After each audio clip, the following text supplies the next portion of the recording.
आज हम वर्ण विचार पढ़ेंगे। आज वर्ण विचार पढ़ेंगे। वर्ण किसे कहते हैं? तो मानव मुख से बिना रुकावट के प्राणवायु बाहर निकल से हम क्या कहते हैं? स्वर कहते हैं। इबुले में के बारे में जानेंगे। वर्ण कितने प्रकार के होते हैं? तो वर्ण दो प्रकार के होते हैं, स्वर और व्यंजन। वर्णों के दो प्रकार होते हैं, स्वर और व्यंजन। तो हम पहले स्वर के बारे में जानेंगे कि स्वर किसे कहते हैं।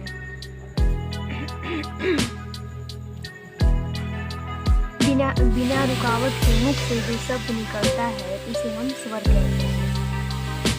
बिना रुकावट के मुख से जो शब्द निकलता है उसे हम स्वर कहते हैं। स्वर जो होते हैं वो तीन प्रकार के होते हैं। स्वर तीन प्रकार के होते हैं, मूल स्वर और ह्रीश्व स्वर और दीर्घ स्वर। और मूल स्वरों की जो संख्या होती है, मूल स्वरों की संख्या 4 होती है, अ, ई, उ, री। मूल स्वर को ही हम ह्रीश्व स्वर भी बोलते हैं। मूल स्वर को ही ह्रीश्व स्वर बोलते हैं। तो जो मूल स्वर होते हैं वो 4 होते हैं, अ, ई, उ और री जो होते हैं वो मूल स्वर होते हैं। और स्वरों की संख्या कितनी होती है? तो स्वरों की संख्या 11 होती है। स्वरों की संख्या 11 होती है। अंग और अ को हम बाद में समझेंगे। अंग और अ को बाद में समझेंगे। और स्वर जो होते हैं वो 11 होते हैं। इनकी संख्या 11 होती है। और मात्रा 10 होती है। और री जो है वो संस्कृत के शब्द में जो शब्द संस्कृत से हिंदी में लाया गया है उसके लिए हम री का प्रयोग करते हैं और इसकी मात्रा ऐसे लगती है। तो ये हो गया हमारा री जो है वो ज्यों का त्यों इस्तेमाल किया जाता है, ज्यों का त्यों प्रयोग किया जाता है। इसमें कोई बदलाव नहीं लाया जाता। ये संस्कृत से लिया गया एक शब्द है।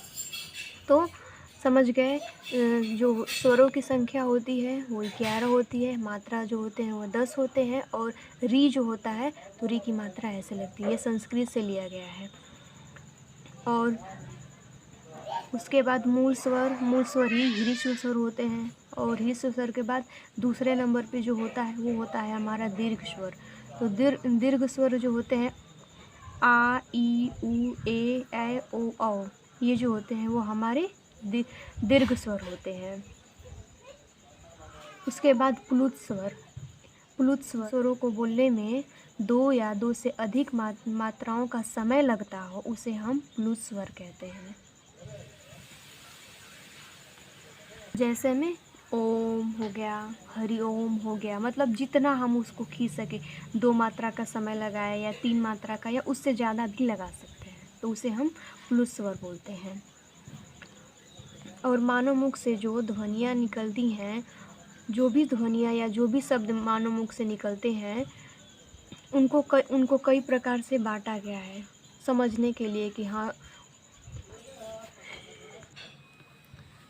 अगले वीडियो में हम व्यंजन के बारे में पढ़ेंगे और फिर ये समझेंगे कि व्यंजन कितने प्रकार के होते हैं, कैसे होते हैं, उनके बारे में पढ़ेंगे।